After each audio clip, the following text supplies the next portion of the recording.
Hello and welcome to Collaboratory, the show where Mike Morris improvises an animatic with a little help from our audience, and we learn about the craft of storyboarding along the way. This is an improv art stream that runs on audience suggestions. Mike, what are we looking for from the audience? Well, today we talked about doing something sort of spooky and Halloweeny since, I don't know if that's a word, probably not, but Halloween-ish for this particular stream.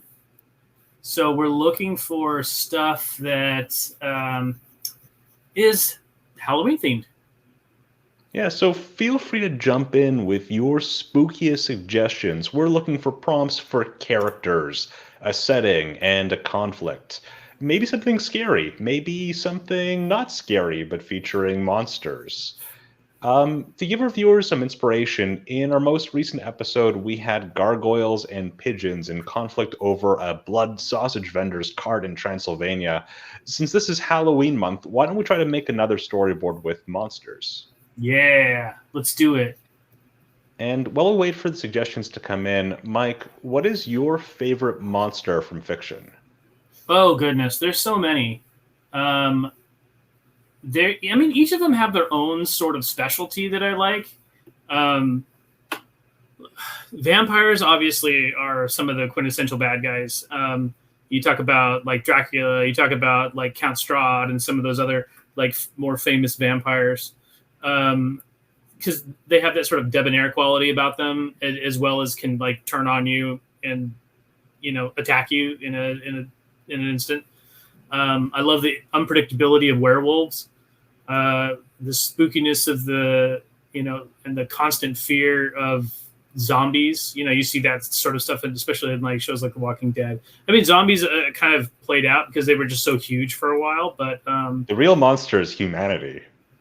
Oh, that's what they always say. I don't believe that for a second, but In terms of like monsters, sometimes they can be.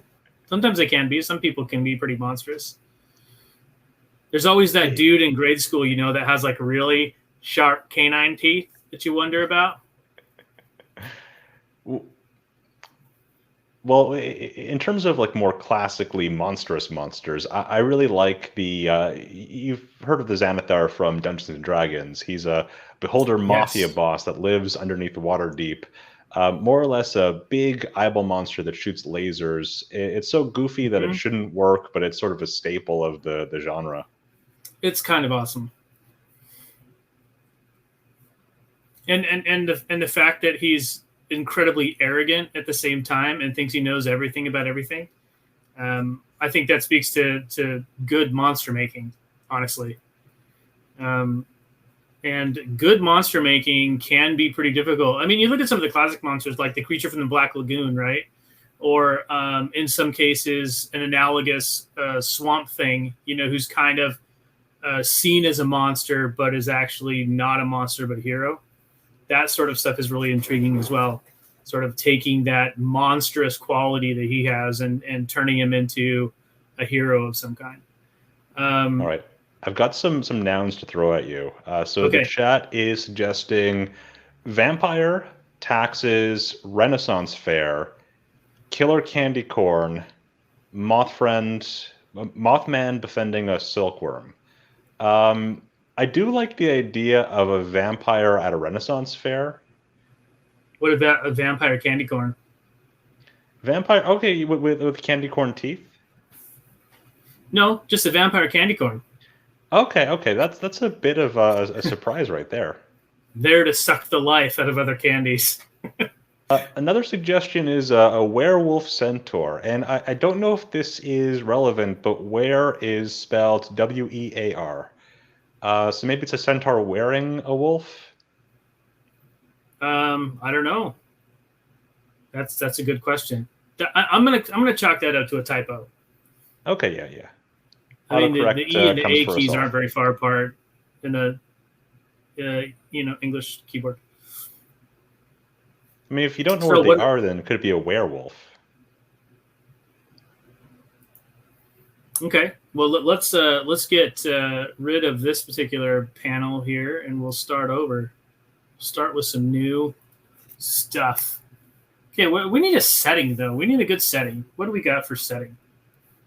I do like Did I Renaissance say fair. setting enough? Renaissance fair. That It's is like a lot of. fake. Yeah, might be See, challenging to convey the sense of fake old timiness. yeah, it might. It would. It's not impossible, but very time consuming. Let's keep going. Renaissance fair is Okay, cool and what else all, do we but have? that's a lot to do Right. in the time that we You have. were We know we suggesting need. the oh, okay, we've got a few other options. One is supermarket, one is carnival.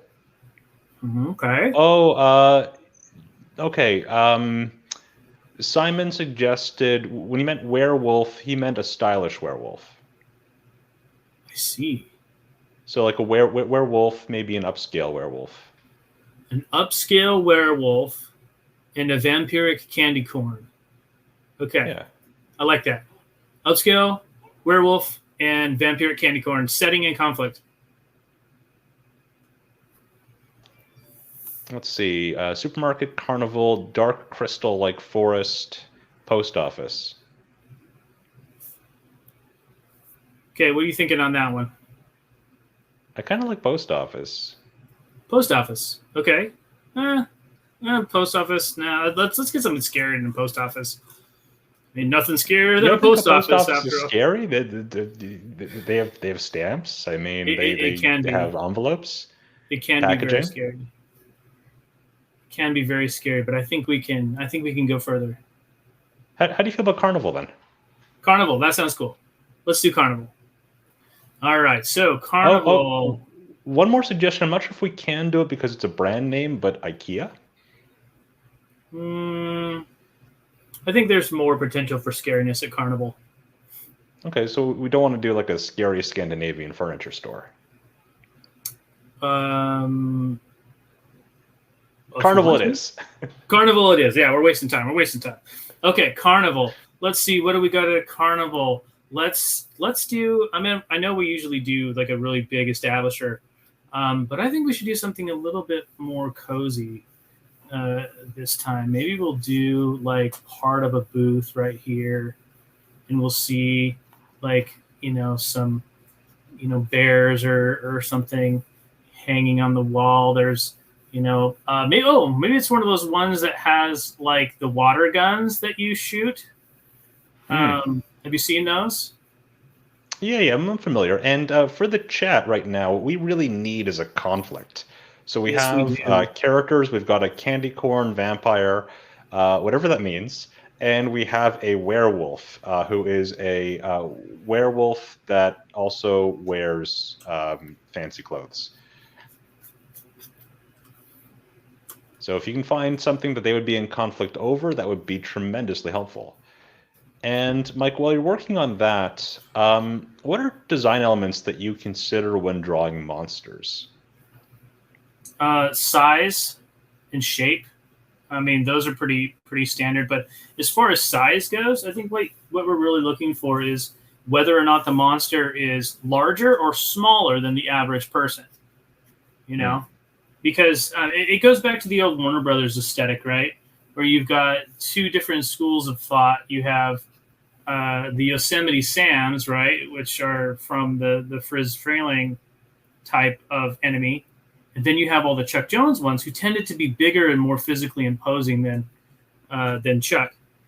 And then Frizz's bad guys. So you would have like the opera singer who was really big, or Nasty Canasta, one of those. So you have like the dynamic of a larger enemy than a normal person. You say like a large like Looney Tunes monster. I think of like Gossamer. Gossamer, yeah, he's a perfect example. Because he is like 3 times larger than Bugs Bunny. So it's one of the things that I really like to consider is just the size of the monster, how physically imposing they are. And then you have the idea of monsters that are smaller, but are just very destructive. Or swarms of things that you can't quite fight off on your own. Okay, so we have this foreground element here. Let's take that and we'll pop it onto the overlay layer. Then let's get... one suggestion from the chat is having the characters fighting over winning a large prize. Another one of them is sort of fighting over food supply, which apparently is humans. Okay, I can dig that.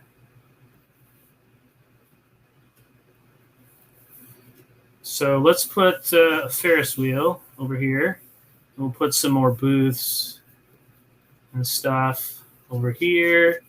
We're not going to make this too fancy. This is just a board after all. Let's put a giant Ferris wheel here, and we'll put some of this stuff. Then we'll put like maybe one of those, janky roller coasters that they have at carnivals, the kind that you think are going to fall apart at like any moment. Maybe. Now, Mike, is this a carnival during the daytime, or is this a carnival at night? That's a good question. My vote is at night, because I would think that that's where a vampiric candy corn would be. I mean, that's just science right there. Yeah, that's vampire science for sure. Maybe one is interested in the humans themselves, the other is interested in their candy. Ooh, I like that. So they're working together for maximum returns. All right, so werewolf is after humans, and the candy corn vampire is stealing their candy. Perhaps the werewolf, since he is the stylish fellow that he is looking for ideas for his new fall catalog. Ooh, yeah. So where one of them is judging people by their fashion sense, and one of them is trying to see what's the best candy he can get his little fangs on. Okay, and then there's some people and stuff, and maybe we'll put somebody like like a little kid or something like right here. He's like, yeah, I'm gonna get it. And some other little kid who's like, oh no, I'm losing. And then the third little kid that's like just confident in his own skills or her own skills, not sure. We can discuss who these kids are at a later date. Maybe we'll just put some, a couple people just walking here. We need to populate this place, because if we're going to do a story about them people watching, we need to get some people in here, right? That makes sense. Somebody in the foreground. We'll get, a little ground plane happening here. Maybe some trash on the ground, because, people are not careful usually about where they put their trash, but we'll put a trash can right here and then litter all around it, right? This thing's totally full. Yeah. Like a near miss. We went to go see a show at the Orange County Fair. If you're familiar with the band, the Aquabats, my wife and I took our kids to go see them. And Orange County Fair, every trash can was completely full. Oh, no. Okay. Oh, it was totally full. All right, new panel. But maybe just before we do that, we're going to just get a little camera action in here. And then we're going to just do a slow drift in. Go up here. And just give this a little push in on the Ferris wheel, because we are going to cut to the Ferris wheel. We're going to cut to inside the actual bucket. And here's where we're introducing our characters. Here's where we're going to introduce our characters, yes. And so we have, they're monsters, so they care not for seatbelts.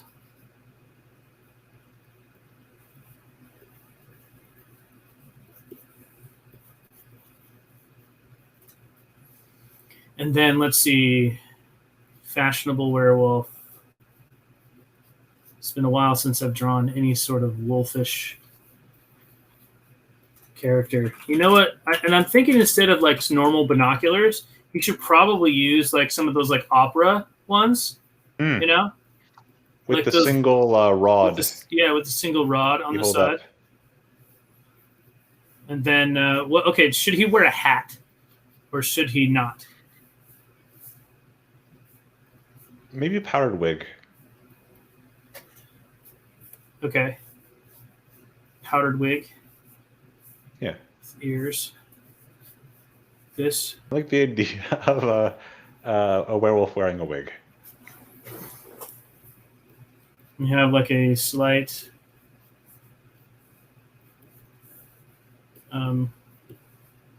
like goatee-ish combo. And then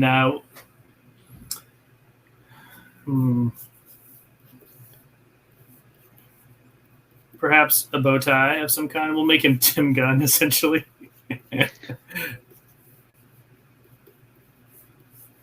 So we're talking earlier about like things you think about in character designs for monsters, things like size, but I think also like body language plays a part too.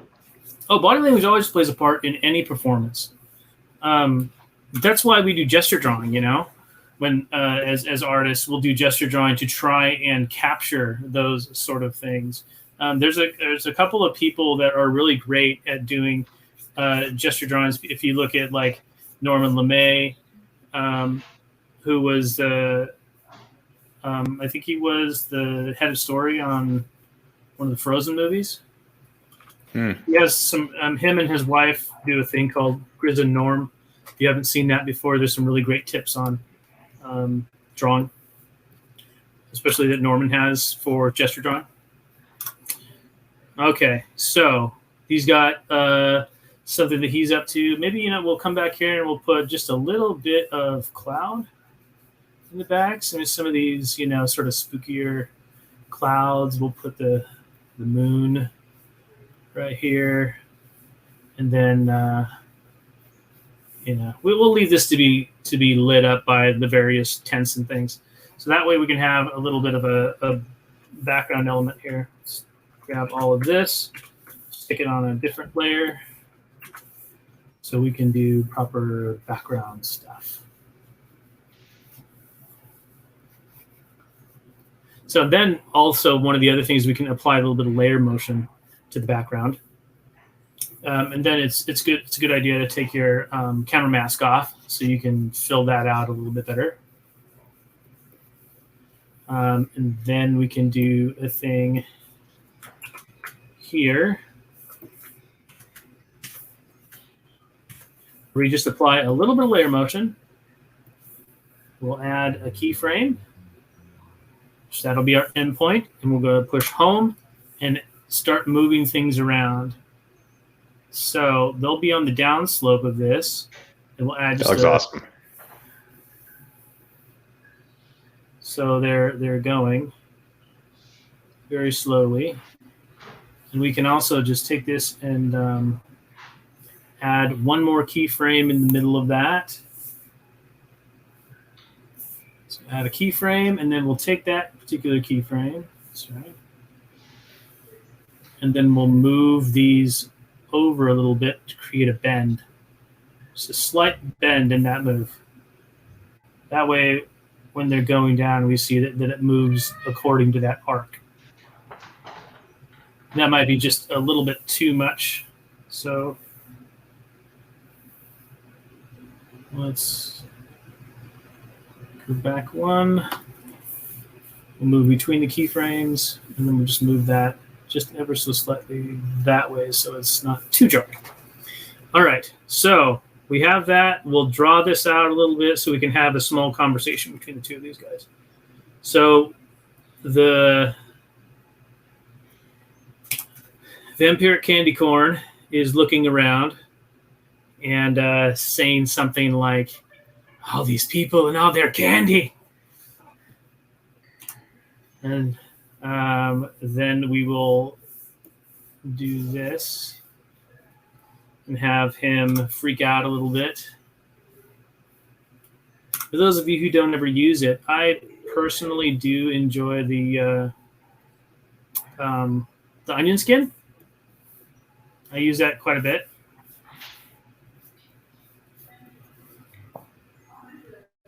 Yeah, being able to reference your previous drawing is very helpful.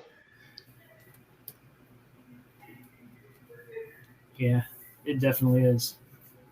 And if I had been more conscientious about how to layer this, I probably would have put this other support beam that's holding this thing in place on a different layer.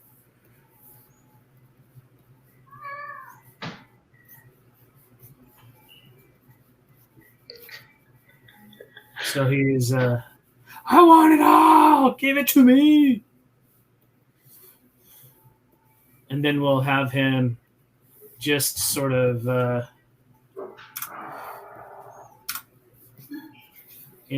leaning over really far, leering at the people below. These people don't realize what they have. The sweet, sweet candy.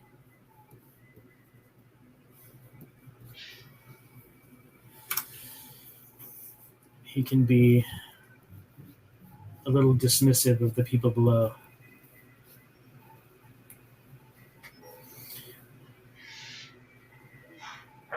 And that's when we can have our werewolf just sort of lower his. Is there a particular name for these opera binoculars? I think that's the term. I think they're opera binoculars. So he will just move them ever so slightly because, folks that are of the more posh variety, like this particular gentleman, tend not to move a lot if they can help it.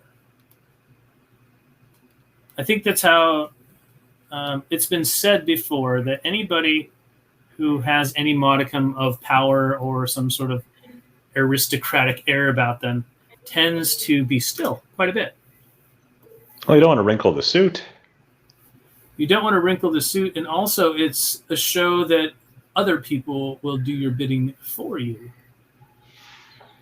thus precluding you from having to move. Okay, so we have so much candy. I can't stand it. I want it all. You don't know what they have. Then we'll close his mouth.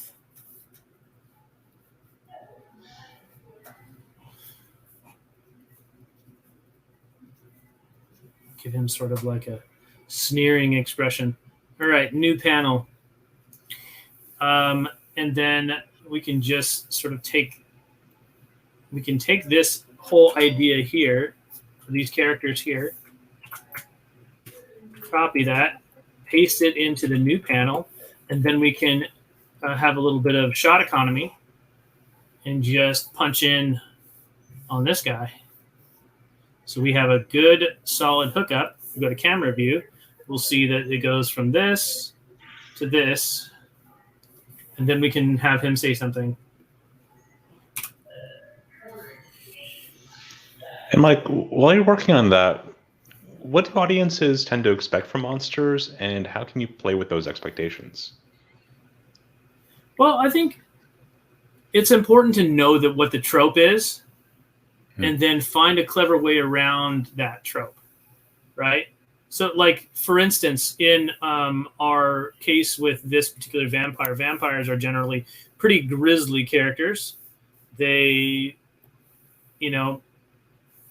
eat people, for lack of a better term, draining their blood like spiders would. But they're charming and stuff at the same time. So, I mean, you could do something like a charmless vampire.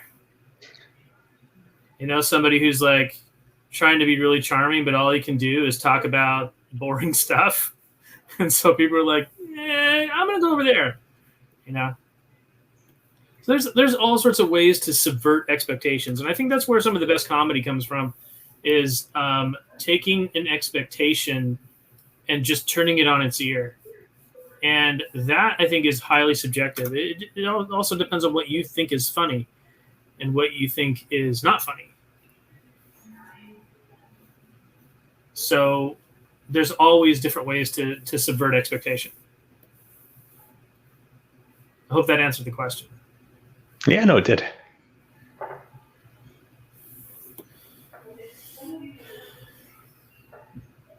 Okay, so here we go. We have him, and he'll say something like, "My dear fellow," like in a Tex Avery cartoon or something.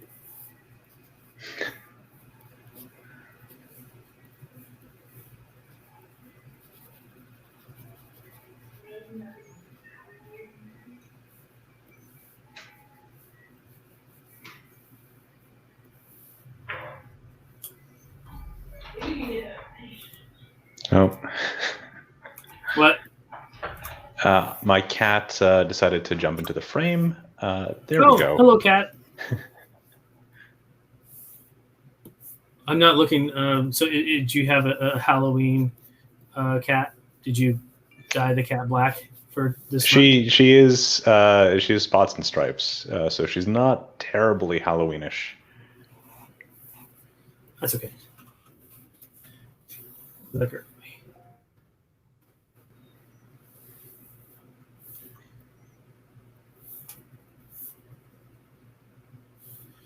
Actually, speaking of Halloween, I wanted to ask you about that actually. So Halloween shows up frequently in animation. What's your sense that like Halloween allows storytellers to do?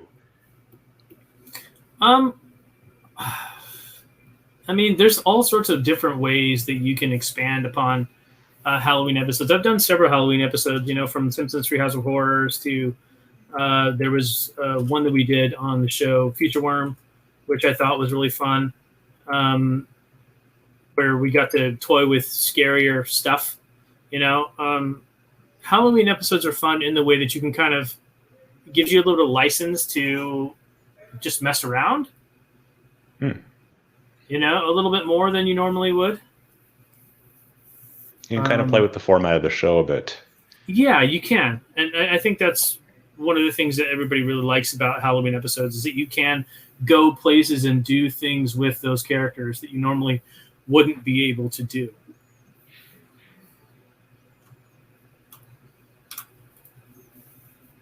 So then he'll kind of look at him again, and I think we need to have him glance off in another way and make a find.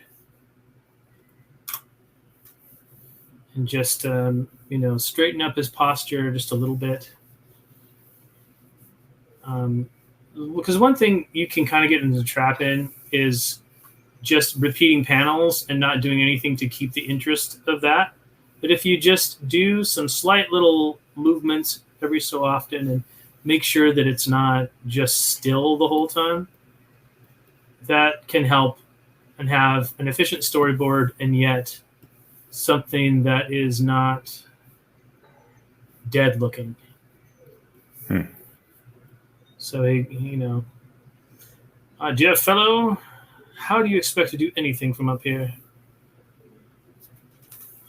And that's when he There was sees... a suggestion for that in the chat. Huh? So in the chat, someone suggested that the candy corn vampire could turn into a candy corn bat.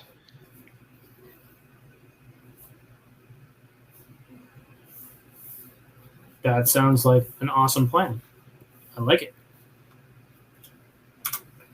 Now, we also have another suggestion in the chat, which is how do you vanquish a candy corn vampire? And the suggestion is vegetables.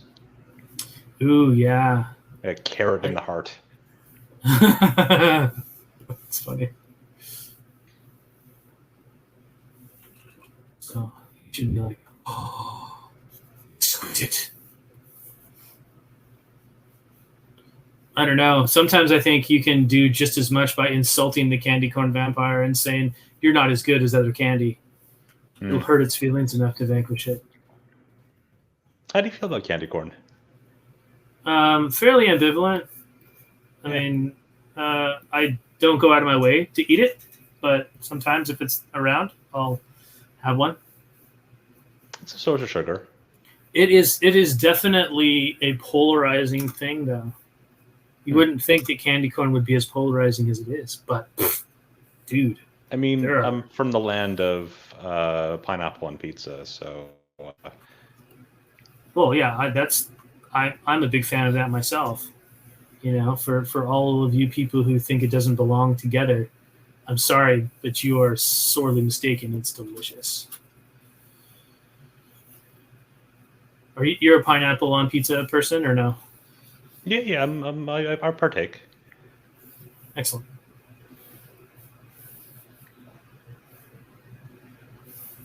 That's what you call good taste, folks. Is our chat blowing up right now about that? Some people just cannot abide pineapple on pizza. Well, we mentioned candy corn and also pineapple on pizza, so I think there's a good chance that maybe we should just turn the chat off for a bit. Yeah, I think that this is probably our most controversial episode ever. I think so.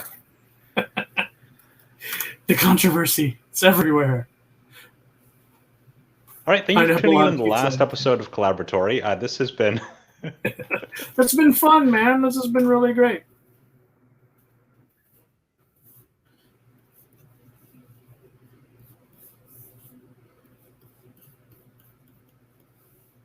Okay, so now we need something for this person, this fashionable vampire, to see.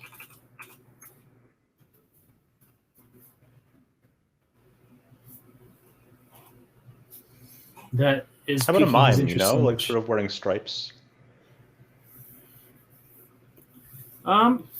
Perhaps a mime, a clown, just a very fashionable patron of the carnival.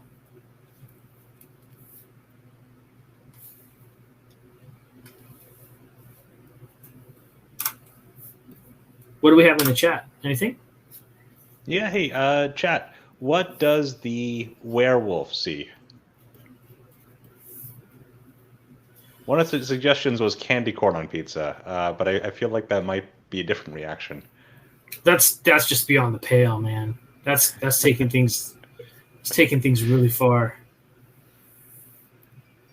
But you know what? Oh, therefore, one suggestion is a patron wearing very clashy clothes. Ooh, so instead of going something fashionable, something completely unfashionable. It's a hit at that point. Socks and Crocs? Socks and Crocs. Or Birkenstocks. Socks and Birkenstocks. Socks and Crocs, that's worse. Socks over Crocs. I'm going to take out that camera move. Whoops. I'm going to take out this camera move that I put in there because not only is it too drastic, but one thing that I think people should be aware of is that if you put in a camera move against somebody moving, it almost negates the move. So now let's get that binoculars view that we all love so much. There's an easy way to get that with the ellipse tool. You just draw an ellipse, then you copy and paste said ellipse, move it over to where it's just almost into the Venn diagram area, get out your cutter, and boop, boop, and then enclose it in a rectangle. Then here comes the paint bucket, and voila. Nice. Sweet. So then we just put it right here. Make it fit inside this frame. And then we can put other things under it. So we need to put down a ground plane. Let's do that in this gray color.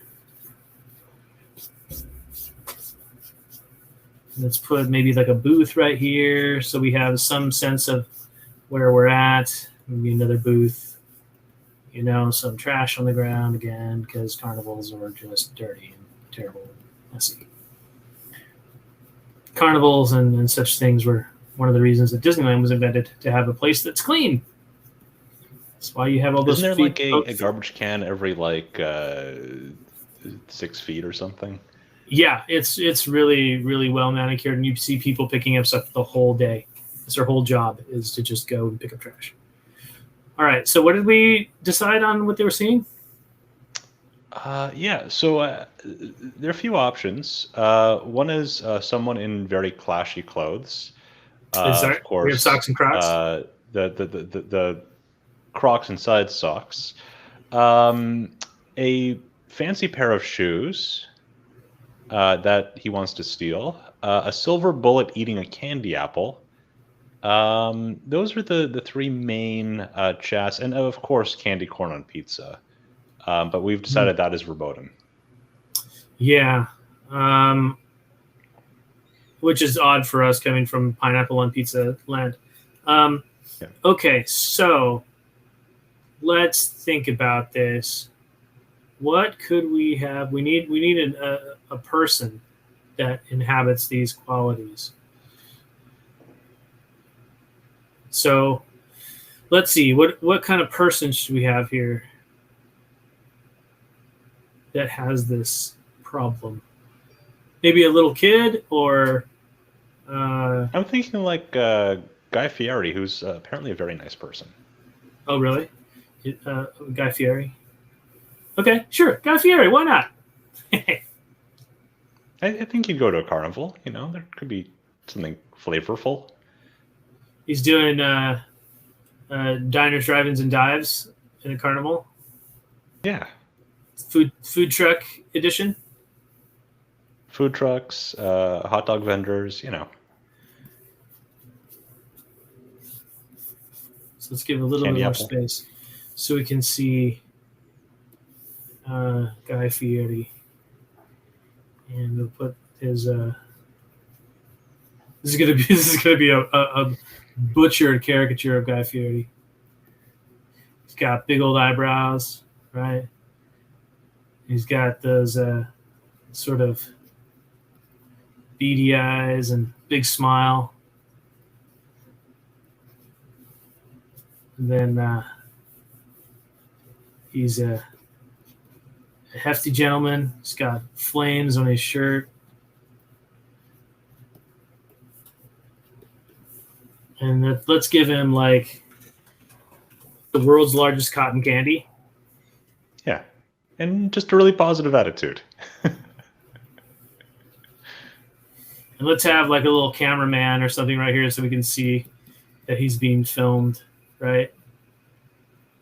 We'll put somebody right here that has sort of some good equipment, and then, you know, maybe even like a boom mic sticking out from here where he's holding the world's largest. Oh, what about the world's largest lollipop?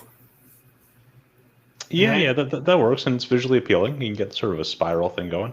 Yeah.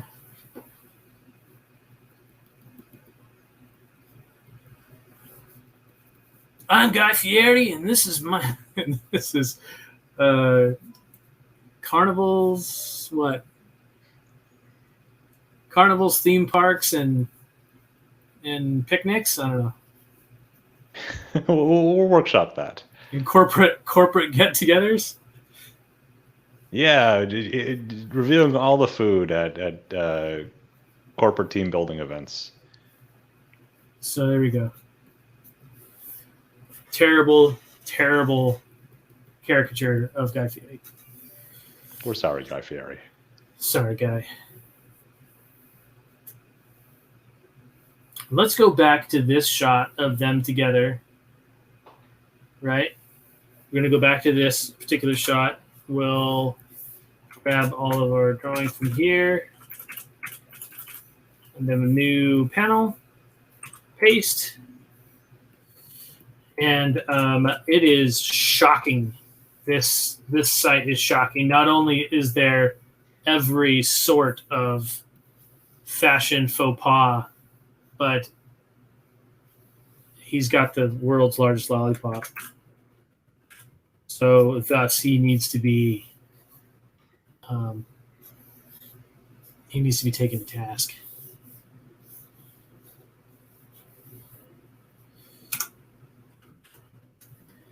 And put him back in there for to hook up this scene. Are people familiar with that term, hooking up a scene? I was recently talking to a board artist who had not been familiar with that particular phrase. It is a really funny term for people to be introduced to for the first time.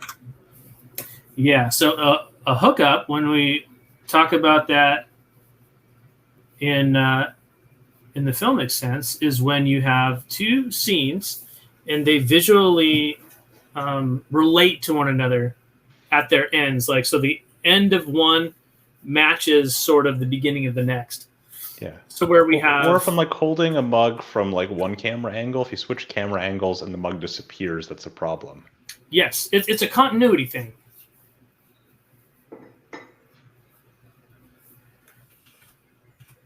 And it crops up all the time in storyboards. All the time. Outrage!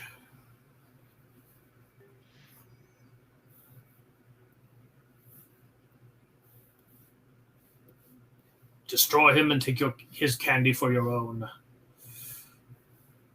I feel like with this other hand, you should be like holding it up into the air. You know, one hand with the monocle or binoculars, one hand just sort of held up like outrage.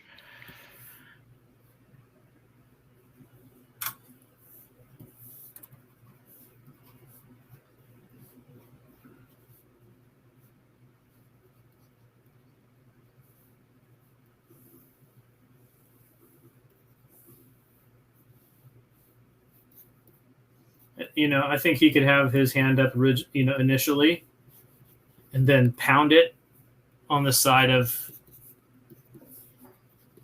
Oh, that's good. Can even close his mouth. It doesn't have to be agape like that.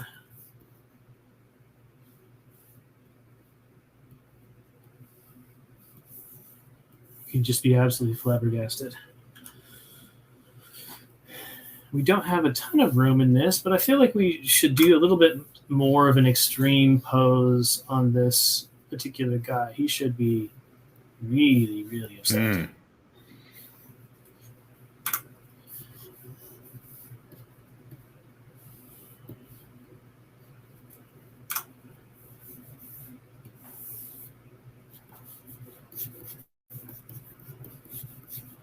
Outrage!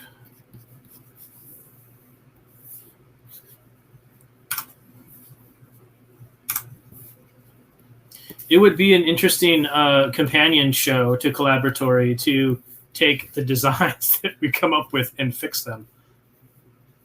Ooh, that'd be fun. To get a legit character designer in here instead of me Have some turnarounds on the fly, and show people how to take character designs or take characters from boards and turn them into competent designs.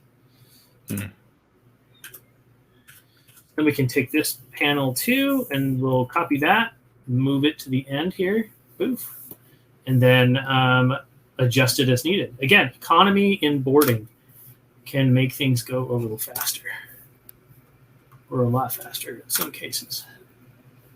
In your experience, how often storyboards are characters created during storyboarding, or are characters more often created beforehand by character designers and then brought in or referenced in the script and shown to the storyboarding team? It depends on the show. I've worked on shows where the board artists are kind of relied on to come up with the first draft of something, just to have something in there. The show I'm working on right now, I sort of did the initial design of a character. I'm kind of hoping that it stays, because it was, kind of fun to do that. For sure.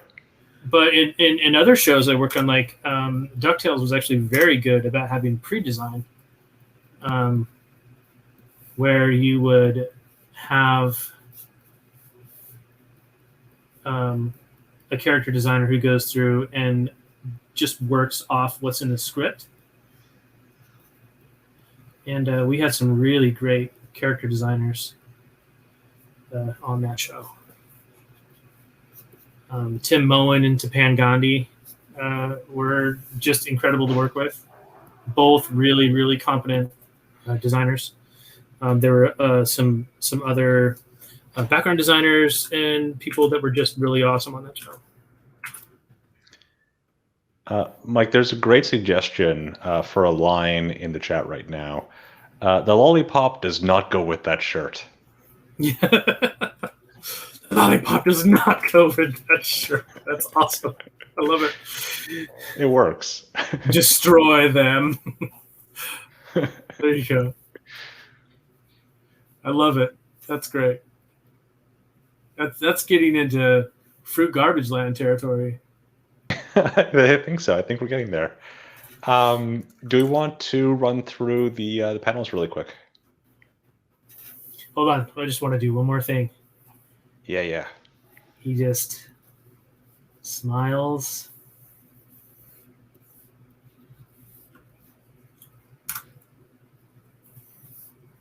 Gotta close the mouth here.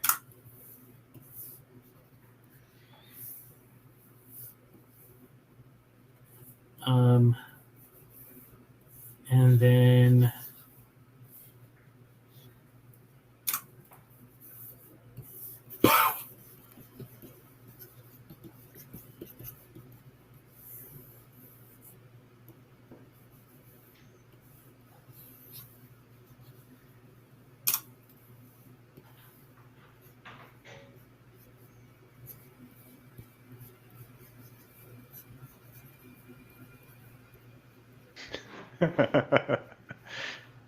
Oh, that's fantastic. so he still has bat ears, but they're still candy corns.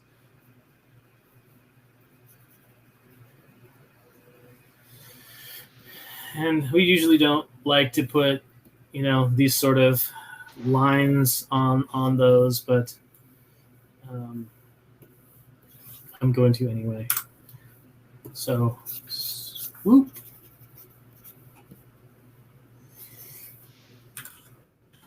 And we'll separate this action just a little bit. Getting rid of this. Harkening back to an earlier shot. Grab that. And then we'll replace this.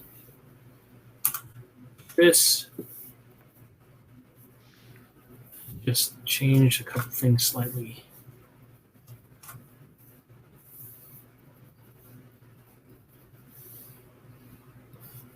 Put the arm back up there.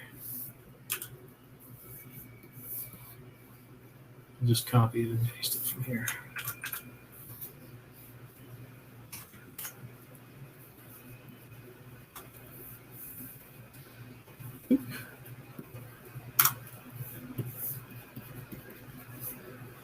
All right. Okay, running through it. So, we need to also get rid of this arrow because it only needs to be there in the one instance. Should not persist.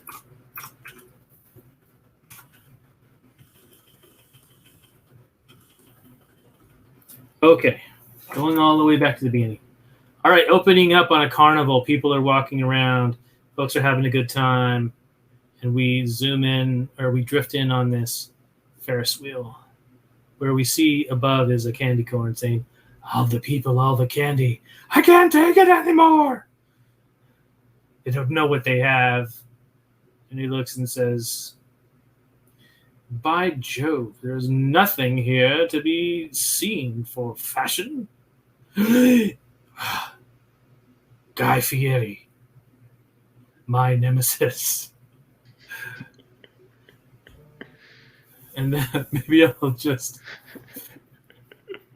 put his mouth open. With the world's largest lollipop. Outraged! This cannot stand. That lollipop does not go with that outfit. Destroy them. And he goes down. Cool. I like it. That's amazing.